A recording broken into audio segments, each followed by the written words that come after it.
안녕하세요. 길성의 법무사입니다. 개인회생을 생각하시는 분들이 가장 궁금해하시는 것은 보통 두 가지입니다. 첫 번째는 내가 과연 개인회생을 신청할 수 있는 자격이 되는가 하는 것입니다. 즉, 없는 돈까지 써가며 열심히 개인회생을 신청했는데 법원에서 받아들여지지 않고 기각되면 어쩌나 하고 걱정하시는 것이죠. 두 번째는 개인회생을 하면 매달 변제금을 내야 한다는데 도대체 얼마를 내야 하는지, 즉 총 변제금이 얼마인지에 대해 많이들 궁금해 하십니다.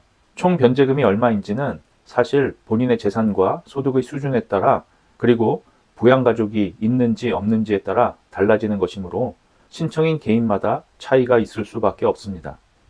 자신의 변제금이 얼마나 될지 궁금하신 분들은 법무사나 변호사 사무실을 통해 상담을 받아보시면 정확한 금액은 아니더라도 대략적인 금액 정도는 알 수 있으실 겁니다. 오늘은 법원에서 개인회생이 기각되지 않으려면 신청인이 어떤 조건을 갖추어야 하는지, 그리고 무엇을 조심해야 하는지에 대해서 설명드리도록 하겠습니다.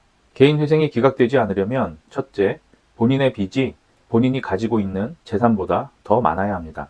본인의 재산이란 현재 보유하고 있는 현금이나 은행의 예금뿐만 아니라 부동산, 자동차, 전세보증금, 보험해약 환급금, 주식, 코인 등 모든 재산적 가치가 있는 것을 말합니다. 둘째, 매월 최저생계비 이상의 소득이 있어야 합니다. 소득이 없거나 소득이 최저생계비에도 미치지 못하는 경우에는 매달 법원에 내는 변제금을 낼 수 없기 때문에 개인회생 신청은 할 수 없습니다. 만약 본인의 수입이 최저생계비에도 미치지 못한다면 이런 분들은 개인회생보다는 개인파산을 신청하시는 것이 더 유리할 수 있습니다.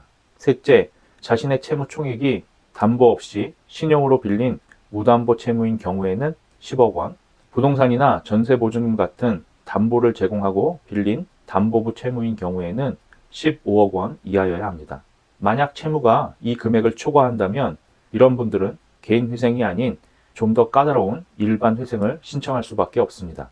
넷째, 개인 파산이든 개인회생이든 면책을 받은 후 아직 5년이 경과되지 않았어야 합니다. 면책의 확정까지 받았어야 하므로 신청했다가 면책 결정을 받지 못하고 중간에 절차가 폐지된 사람은 여기에 해당되지 않습니다. 따라서 이런 분들은 기간에 관계없이 언제든지 다시 개인회생을 신청할 수 있습니다.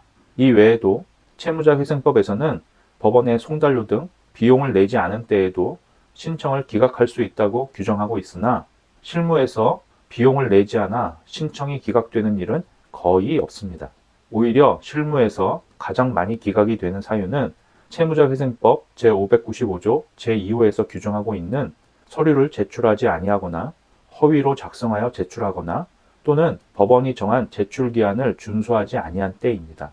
개인회생은 처음 신청할 때에도 법원에 서류를 많이 제출하지만 회생위원이 신청인의 재산과 소득을 조사하기 위해 추가로 서류 제출을 요구하는 경우가 매우 많습니다. 이것을 보통 우리가 보정권고 또는 보정명령이라고 부르는데 간혹 신청인이 자의반 타의반으로 보정명령을 이행하지 못해 개인회생 신청이 기각되는 경우가 있습니다.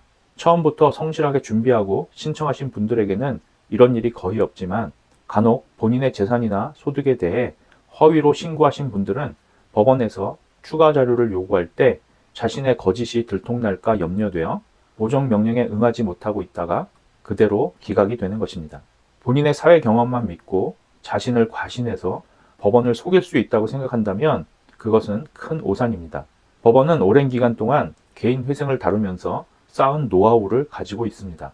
신청서상의 진술과 제출한 자료가 뭔가 맞지 않는다고 판단되면 법원은 적극적으로 필요한 자료 제출을 요구하므로 거짓으로 법원을 속여보겠다는 생각은 절대 금물입니다.